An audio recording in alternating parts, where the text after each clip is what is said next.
Assalamualaikum warahmatullahi wabarakatuh.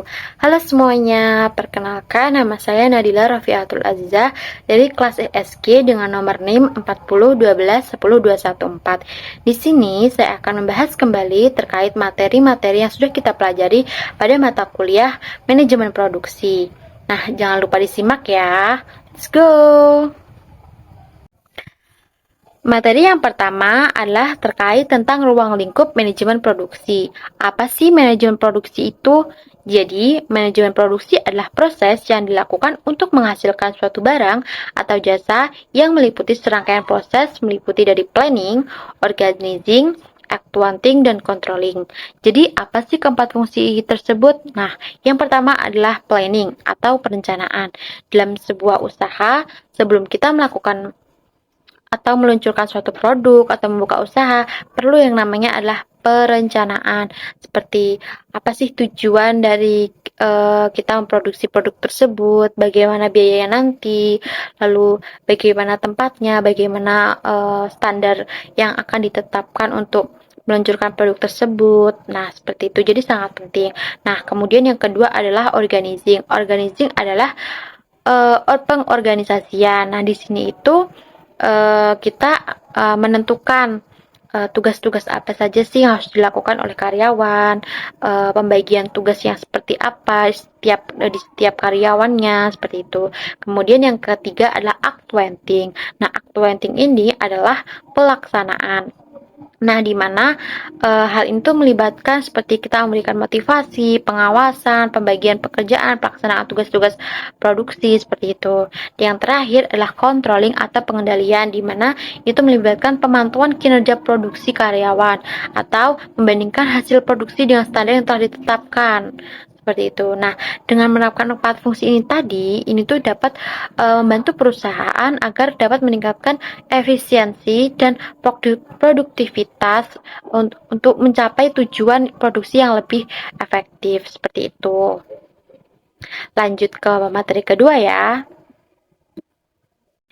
Materi yang kedua terkait tentang perencanaan dan jenis-jenis produksi. Nah, perencanaan produksi adalah tindakan produksi yang akan dilakukan di masa mendatang untuk mencapai tujuan tertentu. Nah, adapun tujuan dari perencanaan yang saya ketahui itu adalah yang pertama mencapai tingkat keuntungan tertentu, kemudian menguasai pasar, dan yang terakhir adalah agar perusahaan itu dapat bekerja pada tingkat efisiensi tertentu. Nah, adapun jenis-jenis perencanaan produksi itu ada 5. Yang pertama adalah metode pekerjaan, metode batch, metode aliran, metode proses, dan metode produksi massal. Nah, yang pertama adalah metode pekerjaan. Metode pekerjaan itu di mana pembuatan produk itu dilakukan oleh pekerja tunggal, hanya satu orang sendiri. Contohnya itu penjahit, juru masak, ataupun penata rambut, dan lain-lain. Kemudian kalau metode batch itu dilakukan oleh kelompok-kelompok yang dimana produksinya itu dibuat secara besar, skala besar, produksi secara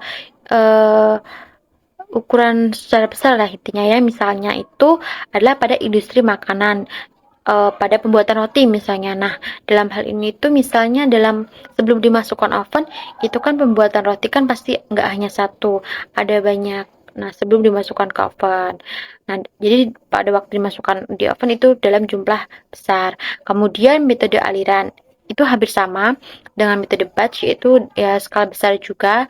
Nah, kalau dalam metode aliran ini itu setiap langkah produksi itu diatur sedemikian rupa sehingga output dari satu langkah itu menjadi input untuk langkah berikutnya tanpa adanya penundaan atau penumpukan yang signifikan antara langkah-langkah tersebut. Misalnya itu pada industri otomotif, dalam pembuatan mobil, pabrik otomotif itu sering menggunakan aliran lini perakitan, di mana setiap stasiun bekerja bertanggung jawab untuk melakukan satu tugas lain dengan satu tugas lainnya. Intinya berurutan setiap langkah. Nah, kemudian kalau metode proses itu adalah metode proses yang dilakukan melalui tahapan-tahapan yang berbeda dari satu sama lain. Misalnya itu dalam pembuatan mobil ya, misalnya itu mesin itu dibuat sendiri, kaca dibuat sendiri, apa dibuat sendiri seperti itu. Komponen-komponen itu dibuat sendiri-sendiri. Kalau yang terakhir itu kan ada metode produksi massal. Seperti yang kata ketahui, produksi massal itu dibuat secara massal, secara skala lebih besar lagi, lebih banyak lagi seperti itu. Lanjut ke materi yang ketiga. Materi yang ketiga adalah terkait tentang proses produksi. Nah, dalam proses produksi itu ada yang namanya strategi proses, di mana strategi proses adalah pendekatan organisasi untuk mengubah sumber daya menjadi barang dan jasa dengan tujuan untuk menciptakan proses yang dapat menghasilkan penawaran yang memenuhi persyaratan pelanggan dalam biaya dan kendala material lainnya. Nah, adapun dalam strategi proses itu ada macam-macamnya. Yang pertama adalah fokus proses, kedua fokus berulang, ketiga fokus produk, keempat kustomisasi massal. Nah, lalu apa maksud dari keempat tersebut? Nah, jadi yang pertama, fokus proses itu menekankan pengaturan dan pengelolaan proses produksi agar sesuai dengan karakteristik khusus produk yang dihasilkan. Misalnya, pada industri otomotif. Nah, sebuah pabrik itu sebuah pabrik mobil misalnya ya dapat menerapkan fokus produk dengan merancang proses produksi yang dapat dengan mudah diubah untuk memproduksi berbagai model mobil dengan fitur-fitur yang berbeda. Nah, ini tuh memungkinkan pabrik untuk merespon cepat terhadap perubahan permintaan pasar dan perkenalan model baru ke pasar dengan cepat. Kemudian ada yang namanya proses berulang. Nah, proses berulang ini memusatkan perhatian mereka pada serangkaian tugas atau aktivitas yang sama secara berulang-ulang dalam rangka meningkatkan efisiensi, konsistensi, dan kualitas dalam proses produksi dan layanan. Nah, kemudian yang ketiga adalah proses produksi, di mana proses fokus pada produk ini itu menempatkan perhatiannya pada karakteristik dan kebutuhan produk tertentu dalam merancang dan mengelola proses produksi. Pendekatan itu memastikan bahwa proses produksi dioptimalkan agar sesuai dengan spesifikasi produk yang ditargetkan. Kemudian yang terakhir adalah kustomisasi massal. Nah, maksudnya dalam strategi proses di mana produk atau layanan itu disesuaikan secara individual untuk memenuhi kebutuhan dan preferensi pelanggan. Nah, sambil tetap mempertahankan efisiensi produk dalam skala besar. Nah, macam seperti itu maksud dari keempat macam-macam strategi proses tersebut. Lanjut ke materi selanjutnya. Materi yang keempat adalah terkait strategi manajemen produksi. Dalam strategi manajemen produksi itu ada 4 strategi. Yang pertama adalah framework ketidakpastian, fit strategi, forecasting, dan value stream mapping. Nah, maksud dari keempat ini adalah yang pertama, kita bahas dulu tentang framework ketidakpastian. Nah, framework ketidakpastian, nah itu adalah strategi manajemen produksi atau pendekatan yang bisa membantu perusahaan untuk mengelola ketidakpastian yang terkait dengan proses produksi. Di mana ini tuh dapat meningkatkan suatu perusahaan untuk meningkatkan atau mengelola ketidakpastian, mengurangi resiko, dan mencapai tujuan produksi dengan lebih efektif lagi. Kemudian yang kedua adalah fit strategi, di mana fit strategi itu bisa dikatakan dengan penyelarasan, di mana perusahaan itu bisa memastikan bahwa strategi produksi itu selaras dengan strategi bisnis perusahaan agar bisa agar tuh proses produksi itu bisa mendukung tujuan bisnis dari satu perusahaan dan memberikan kontribusi maksimal pada keberhasilan atau kesuksesan perusahaan. Yang ketiga adalah forecasting. Nah, forecasting atau peramalan itu adalah proses memprediksi permintaan atau kebutuhan masa depan untuk produksi atau layanan tertentu berdasarkan data, historis, tren pasar, dan faktor-faktor lainnya. Nah, dalam konteks strategi manajemen produksi itu, forecast itu memainkan peran penting dalam merencanakan produksi, mengelola persediaan, pengambilan keputusan yang lebih efektif. Nah, Kemudian yang terakhir adalah value stream mapping. Nah, dalam value stream mapping itu ini tuh adalah alat yang digunakan dalam strategi manajemen produksi untuk menganalisis, memvisualisasikan, dan meningkatkan aliran nilai dalam proses produksi. Nah, dalam konteks manajemen produksi itu, value stream mapping ini itu untuk membantu mengidentifikasikan pemberasan dan penemuan cara untuk meningkatkan efisiensi, produktivitas, dan kualitas. Nah, seperti itu terkait tentang 4 strategi manajemen produksi. Lanjut ke materi lanjutnya. Materi yang kelima adalah tujuan dan pengendalian manajemen produksi. Nah, tujuan dan pengendalian manajemen produksi itu sangat penting dalam pengelola proses produksi suatu perusahaan agar perusahaan itu dapat meningkatkan efisiensi, mengurangi biaya, dan meningkatkan kualitas produk sehingga dapat mencapai keunggulan kompetitif di pasar. Adapun tujuan dari pengendalian produksi itu ada 7 yang saya ketahui ya. Yang pertama adalah untuk meningkatkan efisiensi dalam penggunaan sumber daya seperti tenaga kerja, bahan baku, dan waktu produksi. Kemudian yang kedua adalah untuk memastikan produk memenuhi standar kualitas yang ditetapkan oleh perusahaan. Yang ketiga adalah mengatur jadwal produksi agar dapat memenuhi permintaan pasar dengan tepat waktu. Kemudian yang keempat adalah untuk mengendalikan biaya produksi agar tetap dalam batas yang ditetapkan tanpa mengorbankan kualitas. Dan yang kelima itu untuk mengelola persediaan agar terhindar dari kekurangan maupun kelebihan barang.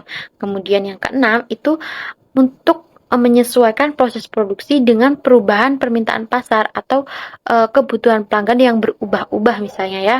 Kemudian yang terakhir adalah untuk memastikan lingkungan kerja yang aman dan sehat bagi semua pekerja yang terlibat dalam proses produksi di suatu perusahaan. Nah, itulah pentingnya pengendalian produksi yang harus diterapkan pada suatu usaha. Nah, lanjut ke materi selanjutnya. Materi yang kena adalah terkait tentang pengendalian biaya produksi. Nah, dalam pengendalian biaya produksi itu, manajemen biaya itu sangat penting karena memiliki peran dalam keseluruhan strategi dan kesehatan finansial suatu perusahaan dan di mana perusahaan itu dapat mengelola biaya dengan efisien, dapat meningkatkan profitabilitas, daya saing, dan kemampuan perusahaan untuk bertahan dalam lingkungan biaya yang dinamis. Nah, dalam manajemen biaya itu ada 3 jenis-jenis biaya. Yang pertama adalah biaya tetap, kedua biaya variabel, yang ketiga biaya semi variabel. Nah, yang pertama adalah biaya tetap. Nah, biaya tetap ini tuh biaya yang tidak berubah, tidak peduli seberapa banyak produk atau layanan yang dihasilkan atau dijual oleh perusahaan. Suatu perusahaan itu biaya itu tidak akan berubah.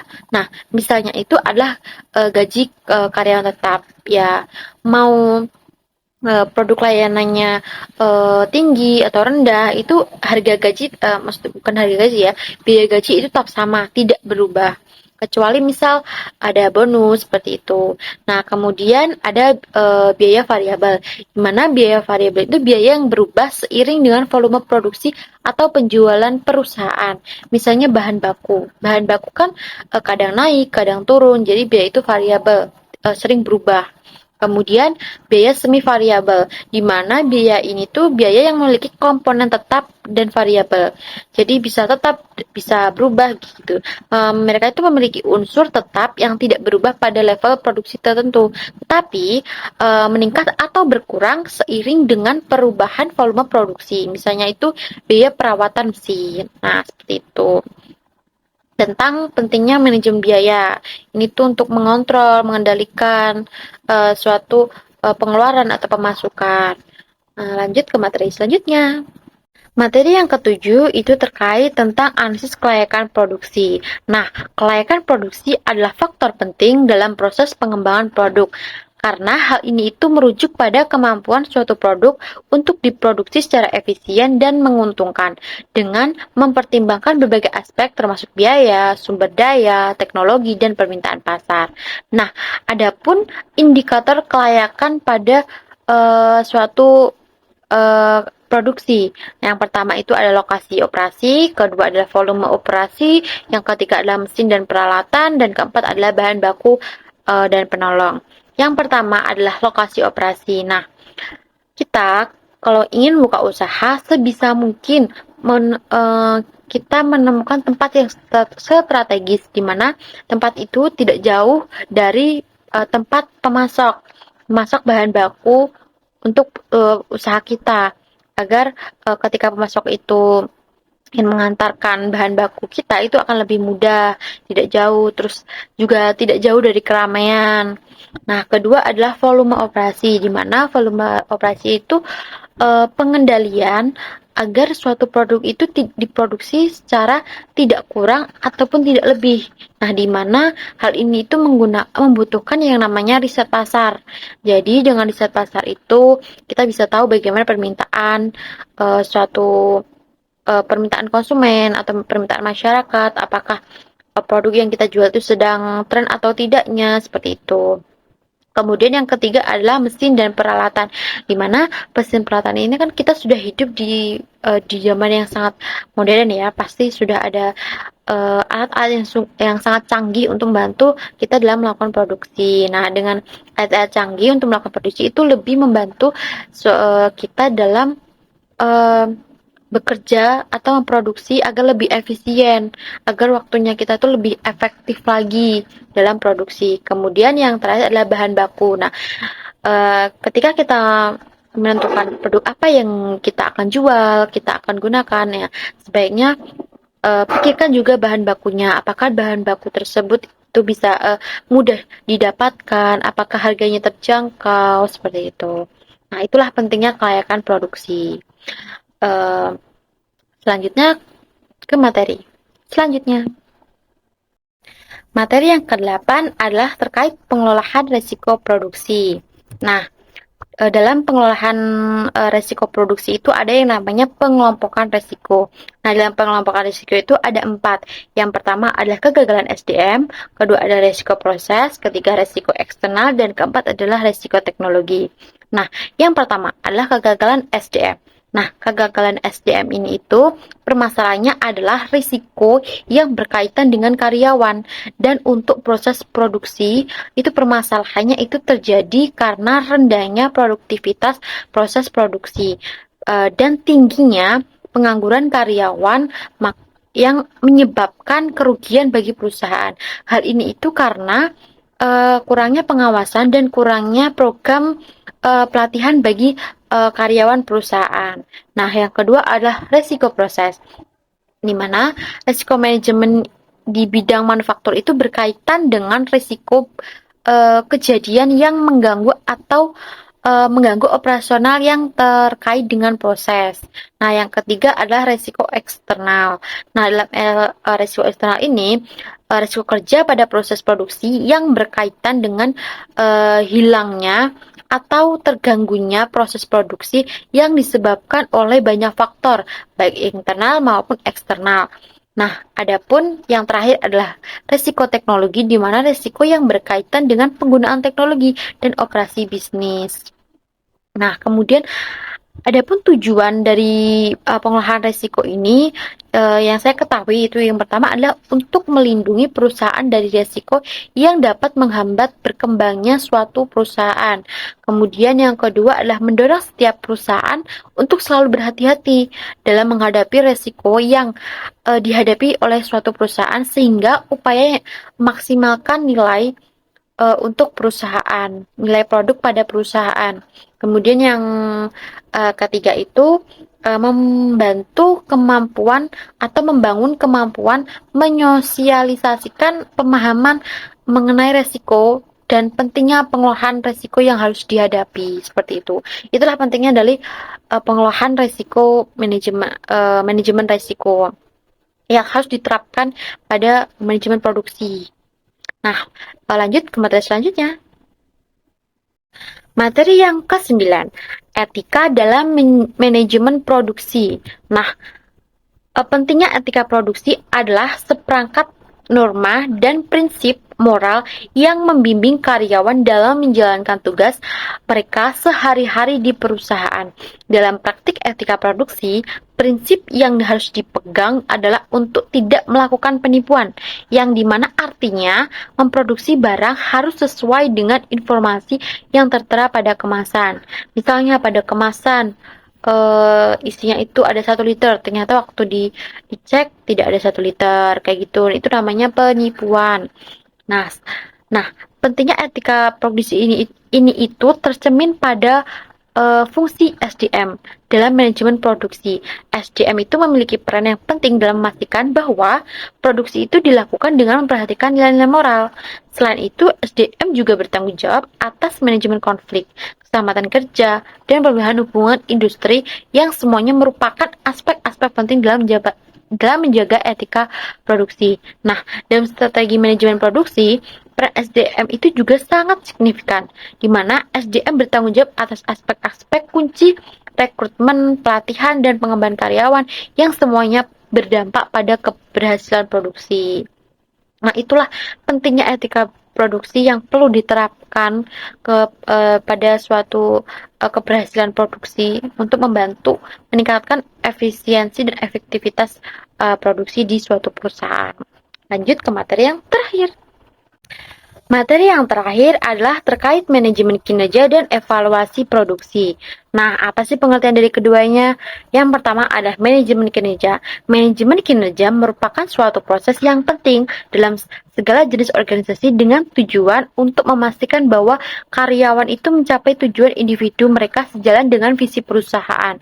Nah, adapun keuntungan dari manajemen kinerja ini itu adalah meningkatkan efisiensi hingga memperkuat hubungan antara karyawan dan manajemen. Nah, keuntungan-keuntungan tadi itu mencakup penjelasan tujuan organisasi dengan tujuan tim dan individu, mulai dari perbaikan kerja, motivasi karyawan, peningkatan komitmen, dukungan terhadap nilai-nilai inti, peningkatan proses pelatihan dan pengembangan, peningkatan dasar keterampilan, dan sebagainya. Nah, sedangkan evaluasi produksi adalah evaluasi yang bertujuan untuk mempertimbangkan hasil capai suatu program sebagai dasar pengambilan keputusan akhir untuk memperbaiki dan memodifikasi peningkatan atau mengakhiri. Nah, tentunya kan perusahaan yang mengelola bahan mentah menjadi bahan jadi perlu melakukan evaluasi ini terhadap produknya sebelum produknya itu dipasarkan kan. Nah, untuk menghasilkan produk berkualitas tinggi, perusahaan itu harus menetapkan yang namanya standar kualitas yang jelas. Nah, penilaian produk itu penting dilakukan agar perusahaan itu dapat memantau kerusakan produk, mengetahui penyebabnya, dan mengatasi dengan cepat. Nah, faktor-faktor penting dalam evaluasi produk itu bisa diukur atau dilihat dari kemungkinan kecil produk itu mengalami kerusakan, dari daya tahan, kesesuaian dengan spesifikasinya, dan lain-lain. Nah, itulah terkait dengan penjelasan materi yang terakhir. Itu tadi sedikit rangkuman terkait pembahasan kita mengenai manajemen produksi.